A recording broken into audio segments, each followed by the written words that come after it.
नमस्कार, भारत लाइव देख रहे हैं आप। और बिहार में राजनीतिक रूप से अगर कहा जाए तो सत्ता हो या विपक्ष हो, किसी भी खेमे में पूर्णतः संतुष्टि का भाव नहीं है।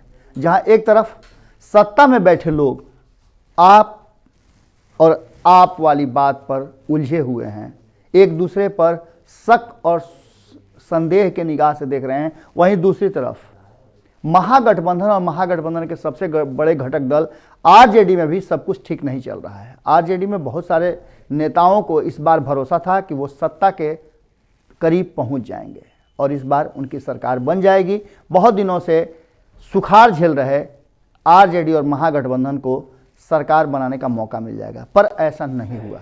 बिहार की जनता राजनीतिक रूप से, हम पहले से आपको कहते आ रहे हैं, लगातार हम कह रहे हैं कि काफ़ी परिपक्व है राजनीतिक रूप से। बिहार की जनता ने एक ऐसा जनादेश दिया है जिसको लेकर के न सत्ता में बैठे लोगों को सुकून है और न विपक्ष को चैन, यानी कि हमेशा कुछ न कुछ उथल पुथल होते रहता है। इसके बाद चुनाव के दरमियान जो कुछ भी हुआ और चुनाव के बाद उसके रिजल्ट तो आने थे।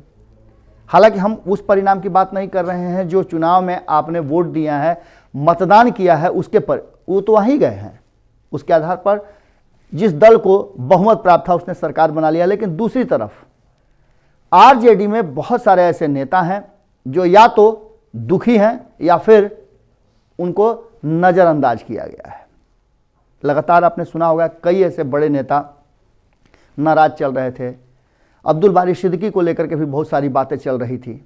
इस बीच में एक बड़े कद्दावर नेता जो लगातार भारतीय जनता पार्टी के साथ लोहा लेते रहे हैं, वो पार्टी से इस्तीफा दे चुके हैं। उन्होंने कई तरह की बातें कही है। साफ तौर पे कहा है कि जब पार्टी को मेरी ज़रूरत थी तो मुझे प्रयोग किया, मैंने परिणाम भी दिया, लेकिन समझौता के नाम पर मुझे नज़रअंदाज करना और गठबंधन के नाम पर मेरी सीट को दूसरे को दे देना, ये कहीं से उचित नहीं है। उसके बाद भी पार्टी ने ज़रा सा भी ध्यान नहीं दिया, क्योंकि जब मैं उस सीट पर लड़ा था तो मैंने एक कद्दावर नेता को नाको चने चबवा दिया था। पहली बार हुआ था कि जब कोई भी आरजेडी के तरफ से 30,000 से अधिक वोट उनके विरोध में लाया था, मैंने तो उन्हें टक्कर दे दिया था और मात्र 2-2.5 हज़ार वोटों से के अंतर से मैं हार गया था। अगर उस समय भी थोड़ा सा और मुझे सहयोग मिल जाता तो मैं चुनाव जीत जाता। पर इस बार मौका मेरे पास था, सब कुछ था, मैंने तैयारियां भी कर रखी थी, तो गठबंधन के नाम पर मुझसे सीटें छीन लेना और किसी अन्य को दे देना, बुरी तरह से हार जाना, ये कहीं से उचित नहीं है। आपको बता दें कि ये शख्स हैं संतोष मेहता, जो पहले भी बड़े पदों पर रह चुके हैं।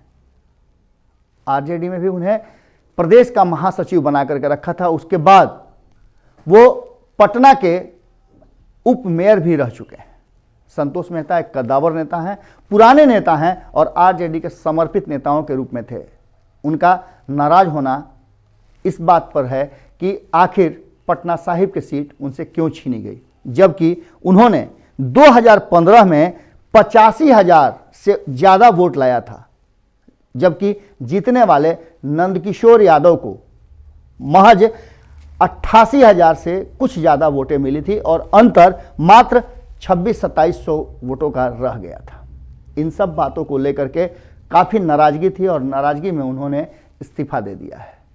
युवा संतोष मेहता कहा जाता है कि तेजस्वी यादव के बहुत करीबी हुआ करते थे, लेकिन अचानक से उनकी पार्टी को छोड़ने से निश्चित रूप से असर तो पड़ेगा ही, और ये एक बड़ा झटका तेजस्वी यादव के बढ़ते हुए जनाधार और तेज़ी से विरोध सत्ता का करने में कहीं ना कहीं हल्की सी झुंझलाहट पैदा जरूर करेगा।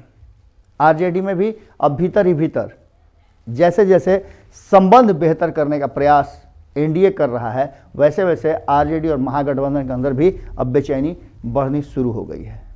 क्या होगा इसके बाद, कैसे मनाते हैं, या फिर संतोष मेहता नीतीश कुमार की तरफ जाते हैं जो लवकुश समीकरण को मजबूत करने में लगे हुए हैं, क्योंकि जिस सीट से संतोष मेहता चुनाव लड़ते हैं उसमें समीकरण बड़ा ज़बरदस्त है।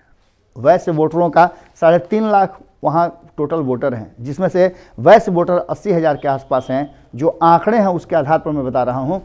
वहीं यादव वोटर 50,000 हैं। लौकुश समीकरण वहाँ लगभग 65,000 से ऊपर है। यानी आप समझ लीजिए कि नीतीश कुमार के खेमे में अगर जाते हैं तो आगे आने वाला समय आपको अंदाज़ा दे रहा होगा और बता रहा होगा कि किस तरफ जा रहा है ये पूरा का पूरा बिहार का राजनीतिक माहौल। जुड़े रहें भारत लाइव के साथ, खबरों का सिलसिला लगातार जारी है। नमस्कार। अगर ये वीडियो पसंद आई और वह बिहार के राजनीति और बिहारियत से सरोकार रखेनी तो सब्सक्राइब बटन दबा के चैनल के सब्सक्राइब कर ली।